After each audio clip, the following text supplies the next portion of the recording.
नमस्कार, उत्तराखंड बुलेटिन में आप सभी का स्वागत है। मैं हूं आपके साथ निशा शर्मा और गदरपुर से न्यूज की स्टार्टिंग करते हैं।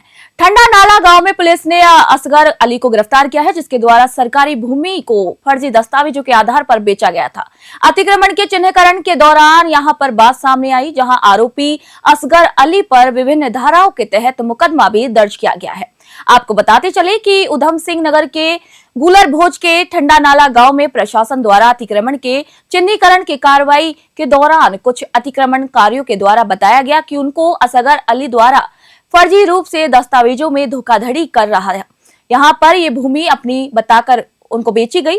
वहीं इस मामले पर गंभीरता दिखाते हुए सिंचाई विभाग द्वारा थाने में तहरीर भी दी। वहीं पुलिस ने आरोपी को इस दौरान गिरफ्तार कर विभिन्न धाराओं में जेल भी भेज दिया है। गदरपुर से राहुल विश्वास की रिपोर्ट आप सभी देख रहे थे।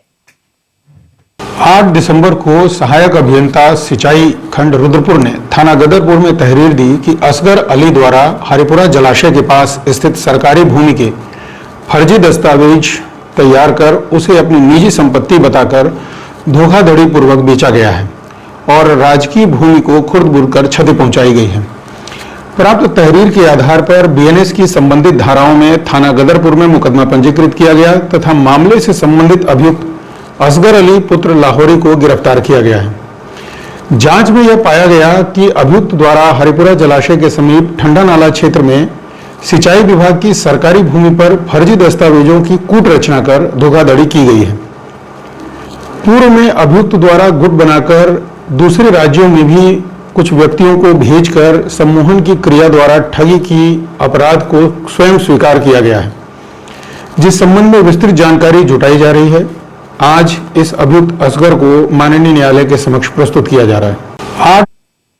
हरिद्वार से खबर आपको बता रहे हैं, जहां पर सिडकुल थाना क्षेत्र के ग्राम रावली महदूद में पुलिस और ड्रग विभाग ने संयुक्त अभियान चलाकर अवैध मेडिकल स्टोर्स की जांच की। जी हां, एएसपी प्रमेंद्र सिंह डोभाल के निर्देशन में हुई कार्रवाई में 12 मेडिकल स्टोर्स में अनियमितताएं पाई गई और कई स्टोर के संचालक भी इस दौरान फरार हो गए।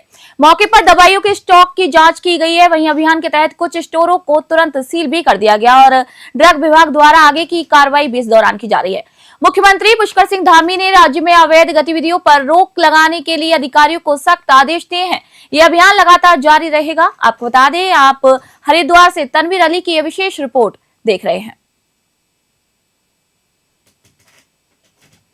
थाना सिडकुल एसएचओ को लगातार शिकायतें मिल रही थी रावली महदूद और चांद मार्केट से। उनके द्वारा आज ये पूरी टीम जो है गठित की गई और उसके द्वारा मुझे जो है टीम के साथ जो है विजिट करने को जो है आज हमें यहाँ पर आए हुए हैं और पूरा रावली महदूद और हमारे द्वारा चांद मार्केट का आज सघन अभियान के तहत निरीक्षण किया गया। आधे से अधिक मेडिकल स्टोर जो है वो फरार हो गए। हालांकि सारी दुकानों को हमारे द्वारा बंद करा दिया गया है और जब दुकान का वो लोग तरीके से विजिट कराएंगे और उसके बाद ही दुकानों का जो है संचालन कर पाएंगे। और उसके अतिरिक्त लगभग हमने आज जो है दर्जन से ऊपर मेडिकल स्टोर चेक किए हैं। आज से किस तरह जितने भी मेडिकल स्टोर वाले हैं उनसे यही कहना चाहती हूँ कि जो है कोई भी मेडिकल स्टोर वाला जो है नार्कोटिक दवाइयों का दुरुपयोग ना करे। हमें अपने जो है प्रदेश को नशा मुक्त करना है और जिसके लिए लगातार पुलिस भी अपनी तरीके से कार्रवाई कर रही है और मेरे द्वारा भी उनके साथ सघन अभियान लगातार जारी रहेगा। जितने भी मेडिकल स्टोर हैं उनके द्वारा नियमों के तहत ही जो है मेडिकल स्टोर चलाए जाएंगे। अगर कोई सोच रहा है कि हम जो है दुकान छोड़ के या ताला लगा के भाग जाएंगे। बड़ी खबर आपको दे रहे हैं, जहां पर गदरपुर क्षेत्र में देर रात पुलिस टीम और 25,000 रुपए के इनामी बदमाश गुरदास सिंह उर्फ मनु के बीच मुठभेड़ हुई। पुलिस ने आरोपी को पकड़ने का प्रयास किया तो वह फायरिंग करके भागने की कोशिश करने लगा। आपको बता दें कि पुलिस की जवाबी फायरिंग में आरोपी के पैर में गोली लगी और उसे उपचार के लिए अस्पताल भी लेकर जाया गया है, जहां पर एएसपी मणिकांत मिश्रा ने बताया है कि आरोपी के खिलाफ 15 मई 2025 को बलजीत सिंह की तहरीर पर हत्या के प्रयास, फायरिंग और मारपीट का मामला दर्ज है। आरोपी के कब्जे से एक तमंचा बरामद किया गया है और उसके कई आपराधिक इतिहास भी इस दौरान दर्ज हैं। गदरपुर से राहुल विश्वास की रिपोर्ट आप सभी देख रहे हैं। आज शाम गदरपुर थाना क्षेत्र में सरदार बाईपास पर चेकिंग हो रही थी, जिसमें एक संदिग्ध मोटरसाइकिल सवार को रोकने का प्रयास किया गया, किंतु उसके द्वारा तुरंत पुलिस पर फायर कर दिया गया। चेकिंग में तैनात सब इंस्पेक्टर के द्वारा कंट्रोल रूम और प्रभारी निरीक्षक गदरपुर को सूचना दी गई। अन्य थानों से पर्याप्त पुलिस बल बुलाया गया और बैरिया दौलत रोड पर इस व्यक्ति को घेर लिया गया। किंतु गिरफ्तारी से बचने के लिए इस व्यक्ति ने पुलिस पर पुनः फायर किया गया। जवाब में पुलिस के द्वारा भी फायर किया गया, जिससे इसके पैर में गोली लगी। इस घायल व्यक्ति को उपचार हेतु रुद्रपुर जिला अस्पताल में ले आया गया। प्राथमिक उपचार के पश्चात पूछताछ में इसने बताया कि इसका नाम गुरबाज है और इस पर उत्तर प्रदेश और उत्तराखंड में लगभग 17 मुकदमे पंजीकृत हैं। गदरपुर थाने में भी हत्या के प्रयास के एक मुकदमे में इस अभियुक्त पर 25,000 रुपए का इनाम है। खबर देहरादून से है, जहां पर मुख्यमंत्री पुष्कर सिंह धामी ने प्रांतीय रक्षक दल के स्थापना दिवस के अवसर पर राजधानी देहरादून में आयोजित रैतिक परेड की सलामी ली और जवानों को शुभकामनाएं भी दी। परेड में प्रदेश की खेल मंत्री रेखा आर्या भी मौजूद थी। आपको बता दें कि सीएम धामी ने इसी दौरान कहा कि पीआरडी जवान प्राकृतिक आपदाओं जैसे बाढ़, भूकंप और भूस्खलन के दौरान राहत एवं बचाव कार्यों में अपनी महत्वपूर्ण भूमिका निभाते हैं। इसके अलावा वे सामुदायिक सेवा, वन संरक्षण, सड़क निर्माण और कानून व्यवस्था बनाए रखने जैसे कार्यों में भी सक्रिय योगदान देते हैं। उन्होंने जवानों के समर्पण और बहुआयामी योगदान की भी सराहना की। देहरादून से मोनू राजपूत की विशेष रिपोर्ट आप सभी को हम दिखा रहे हैं।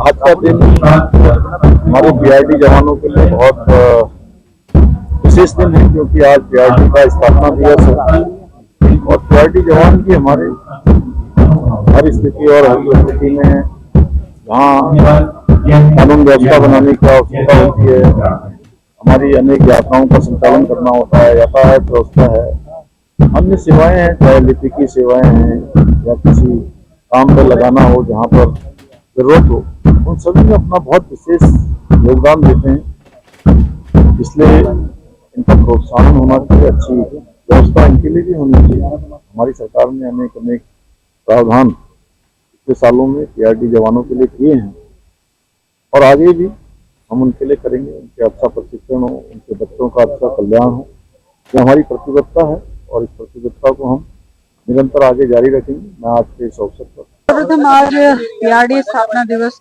के लिए आज सभी पीआरडी जवानों को मैं बहुत बधाइयां देती हूँ। माननीय मुख्यमंत्री जी की ओर से तो आज बहुत विशेष आशीर्वाद जो है पीआरडी जवानों को प्राप्त हुआ है।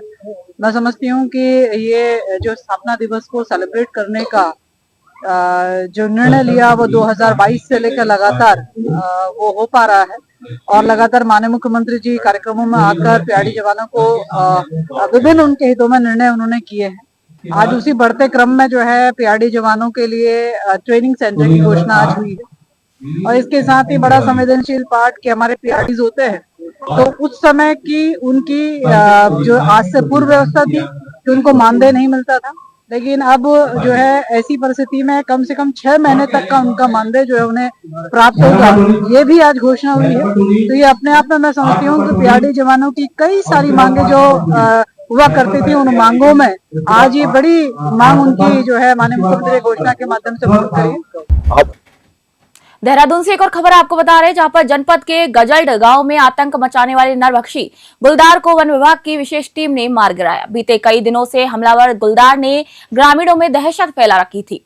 मुख्यमंत्री पुष्कर सिंह धामी ने त्वरित कार्रवाई के इसके लिए निर्देश दिए, जिसके बाद टीम ने तकनीकी साधनों और सघन निगरानी के माध्यम से अभियान चलाया। गुलदार के ढेर होने के बाद ग्रामीणों ने राहत की सांस ली। मुख्यमंत्री धामी ने कहा कि ग्रामीणों की सुरक्षा सरकार की सर्वोच्च प्राथमिकता है और भविष्य में ऐसी घटनाओं की पुनरावृत्ति रोकने के लिए गश्त और सतर्कता लगातार बढ़ाई जाएगी। आपको बता दें कि वन विभाग और स्थानीय प्रशासन के समन्वित प्रयासों की भी उन्होंने काफी सराहना की। देहरादून से मोनू राजपूत की विशेष रिपोर्ट आप देख रहे हैं। देखिए, किसी भी कीमत पर जान माल की क्षति नहीं होनी चाहिए। उसके लिए हमने वन विभाग, अन्य विभाग, जिले के अधिकारी, उन सभी को कहा है कि समन्वय बना कर निगरानी करें और लोगों को बीच में जाकर उनकी हर प्रकार से सुरक्षा हो, उसकी व्यवस्था को संपन्न करने का काम सभी विभाग और जिला एडमिनिस्ट्रेशन मिलकर उसको आगे बढ़ाएंगे। और विशेषकर जो हमारे फॉरेस्ट डिपार्टमेंट के लोग हैं, डीएफओ हैं, उनके एसडीओ हैं, रेंजर हैं, उनका सबका उत्तरदायित्व फिक्स किया जा रहा है। खबर हरिद्वार से है, जहां पर बहदराबाद स्थित एटीएस सेंटर पर हुए सघन निरीक्षण ने वाहन फिटनेस प्रक्रिया की खामियों को उजागर कर दिया। एआरटीओ निखिल शर्मा और संभावित निरीक्षक आनंद वर्धन ने मौके पर पहुंचकर फिटनेस टेस्टिंग की वास्तविक स्थिति की जांच की और स्टाफ को कड़े निर्देश दिए। आपको बता दें कि इस निरीक्षण के दौरान 28 वाहनों का परीक्षण किया गया, जिनमें से 10 वाहनों को फिटनेस मानकों के उल्लंघन के चलते अनफिट भी घोषित किया गया। एआरटीओ निखिल शर्मा ने स्टाफ को जो स्पष्ट निर्देश दिए हैं कि फेल फिटनेस रिपोर्ट पोर्टल पर समय से अपलोड हो सके और किसी भी प्रकार की गड़बड़ी या फिर हेरफेर पाए जाने पर उनके खिलाफ कार्रवाई भी की जाएगी। हरिद्वार से तनवीर अली की विशेष रिपोर्ट हम आप सभी को दिखा रहे थे। देखिए सर, संभागीय परिवहन अधिकारी महोदय देहरादून के द्वारा निर्देशित किया गया था कि जो संभाग के अंदर जितने भी एटीएस सेंटर है वहाँ के जो संबंधित एआरटीओ हैं उनके द्वारा निरीक्षण किया जाए, वहाँ के जो हमारे आरआई टेक्निकल हैं उनके साथ। तो उसी के क्रम में हमारे यहाँ हरिद्वार उप संभाग में एटीएस बहादुराबाद संचालित है, तो उसका मेरे द्वारा एवं जो हमारे आरआई साहब हैं टेक्निकल, उनके द्वारा यहाँ पे निरीक्षण किया जा रहा है। अभी तक हमने यहाँ पे 18 वाहनों का निरीक्षण किया है, जिसमें से कि 6 गाड़ियाँ जो हैं वो फिटनेस टेस्ट में पास नहीं हो पाएंगी और उनकी जो है आज की डेट में फेल्ड रिपोर्ट ही यहाँ से जनरेट होगी। सर शिकायत भी मिलती है? देखिए, उन्हीं शिकायतों के क्रम में ही ये निर्देशित किया गया है आज इस इंस्पेक्शन के लिए, और उन्हीं शिकायतों के क्रम में हम लोग आज यहाँ पे इंस्पेक्शन। देखिए, खबर देहरादून से है, जहां पर नरसिंह एकता मंच के बैनर तले नरसिंह बेरोजगारों ने स्वास्थ्य मंत्री धन सिंह रावत के आवास का घेराव किया। लंबे समय से अपनी मांगों को लेकर आंदोलन कर रहे नरसिंह कर्मियों के तेवर आज एक बार फिर उग्र दिखाई दिए। प्रदर्शन के मद्देनजर मौके पर भारी पुलिस बल भी तैनात किया गया। वहीं आपको बताएं कि नरसिंह कर्मियों की मुख्य मांग है कि भर्ती प्रक्रिया वर्षवार आयोजित हो, जिससे वरिष्ठता और निष्पक्षता बनी रहे। प्रदर्शन को कांग्रेस के वरिष्ठ नेता और उत्तराखंड के पूर्व मंत्री हरक सिंह रावत ने भी समर्थन दिया। उन्होंने कहा कि पूर्व की भांति वर्षवार वरीयता के आधार पर भर्ती प्रक्रिया लागू करनी चाहिए। देहरादून से मोनू राजपूत की विशेष रिपोर्ट आप सभी देख रहे हैं। होंगे उतनी जल्दी हम कार्य कर पाएंगे, उतनी अच्छी मेरी आय हो पाएगी और उतनी अधिक हम चीजों को हैंडल कर पाएंगे।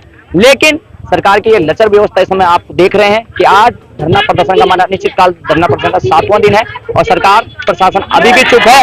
परसों हमारी बहन सपना के साथ जिस तरीके से का घटना सीएम आवास कूच के दौरान हुई और वो गूंज पूरे उत्तराखंड में गूंजी, उसके बावजूद भी कि क्यों हमारे लोगों ने उस दिन मार खाई, क्यों गिरफ्तारी दी, अभी भी सरकार इस विषय पे चुप है।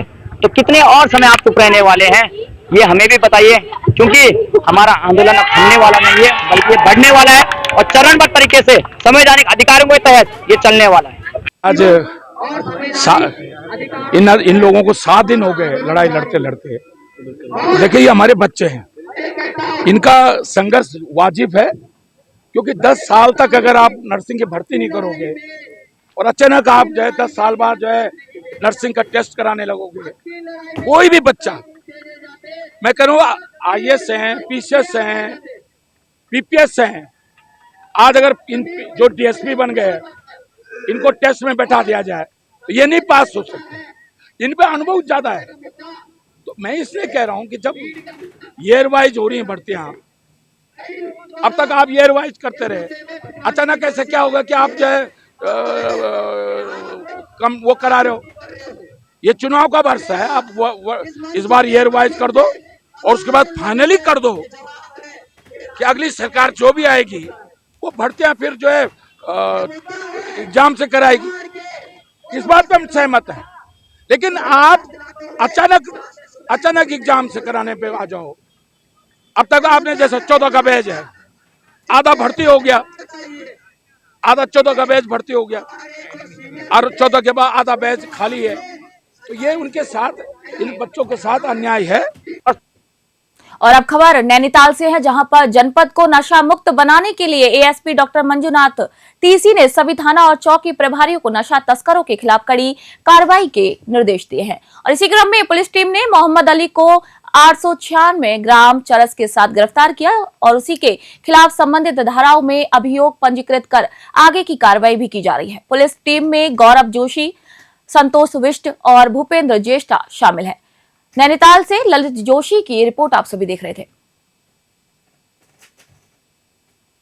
देहरादून में मुख्यमंत्री पुष्कर सिंह धामी ने केंद्रीय स्वास्थ्य एवं परिवार कल्याण मंत्री जगत प्रकाश नड्डा को पत्र लिखकर एम्स ऋषिकेश में मल्टी ऑर्गन ट्रांसप्लांटेशन सर्जरी विभाग स्थापित करने का अनुरोध किया है।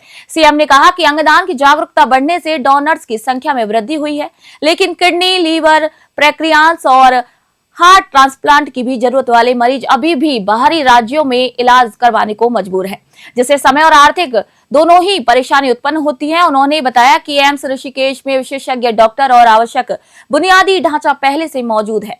ऐसे में मल्टी ऑर्गन ट्रांसप्लांट विभाग की स्थापना उत्तराखंड और पूरे उत्तर भारत के मरीजों के लिए बेहद लाभकारी भी होगी। सीएम ने केंद्र सरकार से जल्द ही स्वीकृति प्रदान करने का भी सभी से आग्रह किया है।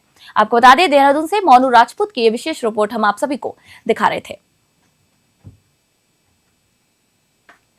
देखिए, कुछ हमारे यहाँ पर सेंटर जो बनाए जाने हैं, जिसकी एम्स में अभी हमको उन सेवाओं की आवश्यकता है, उसके लिए मैंने माननीय केंद्रीय मंत्री जगत प्रकाश नड्डा जी से अनुरोध किया है राज्य की तरफ से कि उसको यहाँ पर संचालित कर दिया जाए, जिससे कि हमारे लोगों को उन सेवाओं के लिए कहीं बाहर न जाना पड़े, उनको यही सेवाएं यहीं ऋषिकेश एम्स में ही उपलब्ध हो जाए। देखिए, उत्तराखंड बुलेटिन में फिलहाल के लिए इतना ही। देश दुनिया की खबरों के लिए देखते रहिए News 21। तब तक के लिए नमस्कार।